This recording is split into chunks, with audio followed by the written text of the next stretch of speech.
पूरे हो जाते, लिखा है जब जब भोज के दिन पूरे हो जाते तब तब अय्यूब उन्हें बुलवाकर पवित्र करता, तब तब अय्यूब उन्हें बुलवाकर पवित्र करता और बड़े भोर को उठकर जी। उनकी गिनती के अनुसार होम बलि चढ़ाता। लिखा है बड़े भोर को उठकर गिनती के अनुसार उन्हें होम बलि चढ़ाता, क्योंकि अय्यूब सोचता था जी।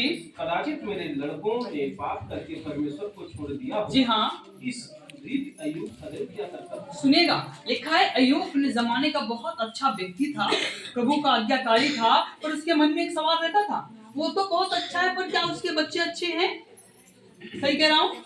वो तो बहुत अच्छा है, माँ तो बहुत अच्छी है, बाप बहुत अच्छा है, पर क्या जो उसकी बेटी बेटा है कहीं ऐसा तो नहीं उन्होंने पाप किया है और पाप करके परमेश्वर की नजर में दृष्टि में गलत किया और प्रभु की नजर से दूर हो गए?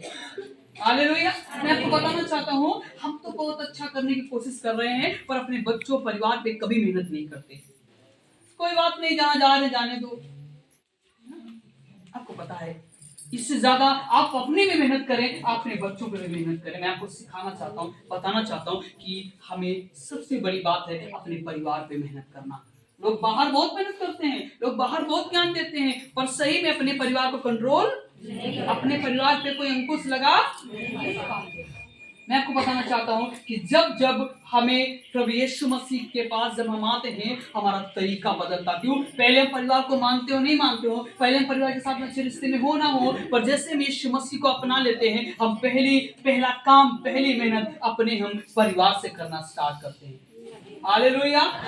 पहला काम अपने परिवार पे करते हैं, और ऐसा ही अय्यूब ने किया, ऐसा ही अय्यूब ने किया। क्योंकि अय्यूब कहता है कि सबसे पहले उसने अपने आप को जांचा और कहा ऐसा तो नहीं कि हमारे बच्चे कहीं पे गलत कर रहे हैं।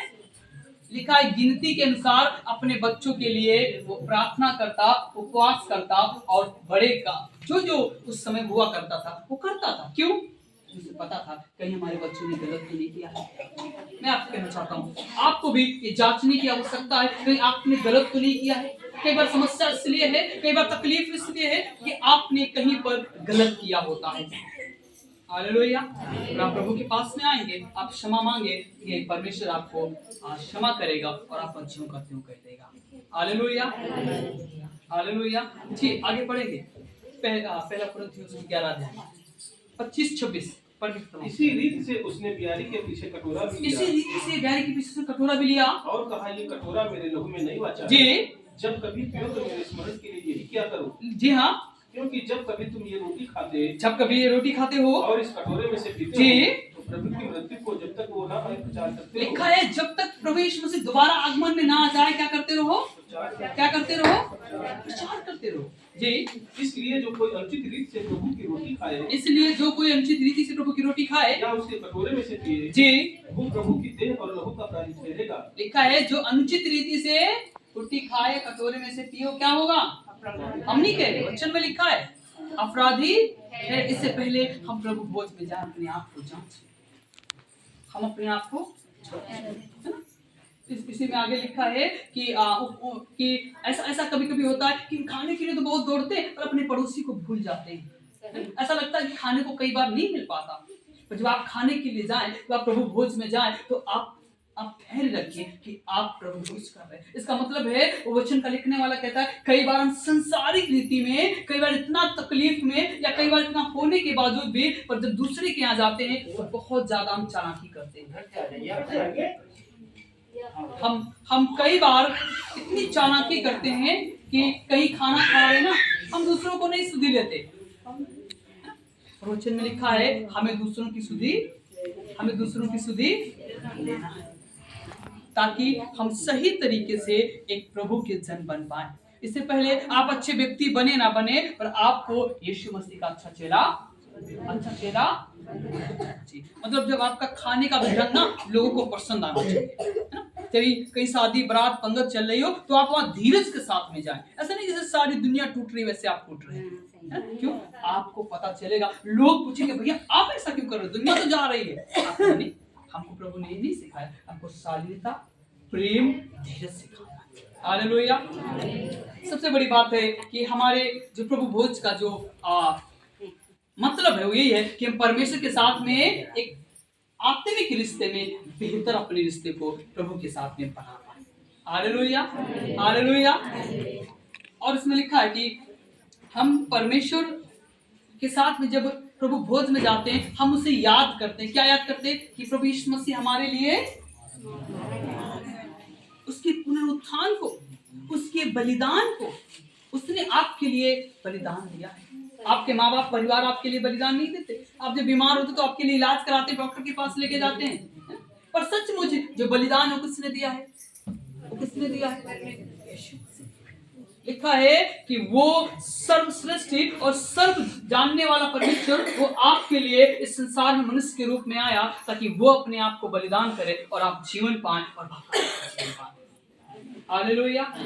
हम अपने आप को हमें जांचना है। सुनिएगा, प्रभु भोज का जो मुख्य किरदार है, सबसे पहली बात है कि हम उसके बलिदान को स्मरण करते हैं, उसके पुनरुत्थान को स्मरण करते हैं, और सबसे बड़ी बात है हम एकता में आते हैं। किसमें आते हैं? किसमें आते हैं? बलिदान को याद करते हैं, पुनरुत्थान को याद करते हैं, उसके जीवन को और एकता को याद करते हैं। प्रभु यीशु मसीह जब तक संसार में रहा, एकता के साथ में, प्रेम के साथ में, भाव के साथ में पेश आया। मैं कहना चाहता हूँ आपको भी भाव और एकता के साथ में रहना है। Hallelujah, hallelujah. और जब जब ऐसी कोई बातें पड़े, हमें एक साथ मिल के काम करना है। हालेलुया। ताकि जब हम प्रभु भोज में शामिल हो, हमें पता होना चाहिए कि प्रभु भोज का मतलब क्या है। हालेलुया। हमें पता होना चाहिए कि प्रभु भोज का मतलब परमेश्वर के साथ में आत्मिक संबंध। कैसे संबंध? आत्मिक संबंध। एक शारीरिक संबंध होता है, एक आपका संसार में प्यार होता है, एक लगाव होता है, इससे कहीं ज्यादा हमारी जो आत्मा चाहती है उसमें वो लगाव होता है, उसे हम आत्मिक रिश्ता बोलते हैं।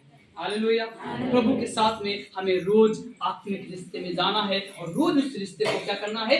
अच्छे से उसको बनाना है।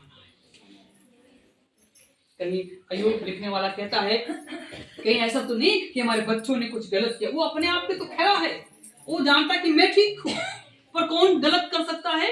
शायद कहीं बच्चों ने गलत किया हो, शायद परिवार ने गलत किया, इसलिए वो उपवास रखता, प्रार्थना करता ताकि उसके बच्चे, उसका परिवार हालेलुया। कहना चाहता हूँ आज एक चीज सीख के जाए। एक तो उपवास का मतलब होता है परमेश्वर प्रभु यीशु मसीह के बलिदान को याद करना, उसके पुनरुत्थान को याद करना, और सबसे बड़ी बात है उस दिव्य एकता को याद करना जो यीशु में दिखती है, जो हमें यीशु में दिखती है। और छोटे से शब्दों में से समझेंगे तो परमेश्वर के साथ में आत्मिक रिश्ते को बनाए रखना, परमेश्वर के साथ में आत्मिक रिश्ते को बनाए रखना। हालेलुया।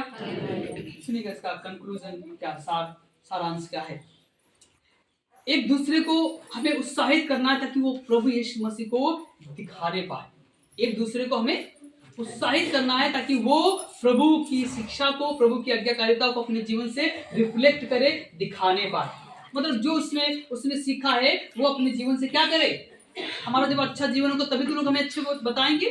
हमें क्या करना है? अच्छे कैरेक्टर, अच्छे चरित्र को अपने जीवन में लाना है ताकि लोग देखें और मसीह में आने पाए।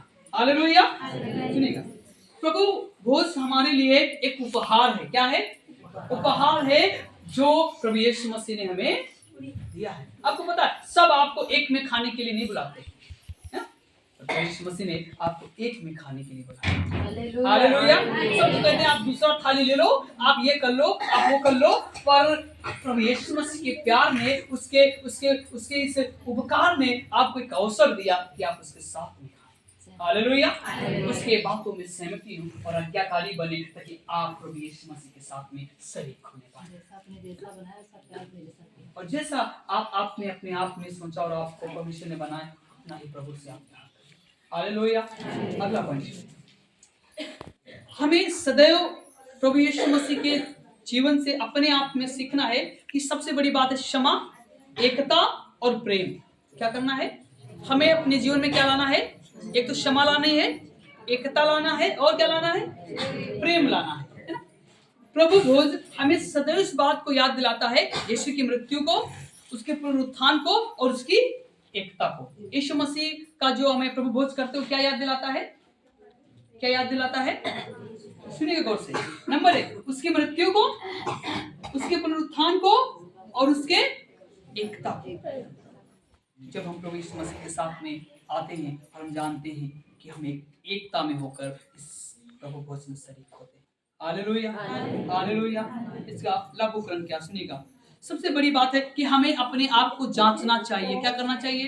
क्या करना चाहिए? हमें अपने आप को जांचना चाहिए कि कहीं तो नहीं कि हमने कुछ गलत किया, जिससे पहले हम क्षमा मांगे और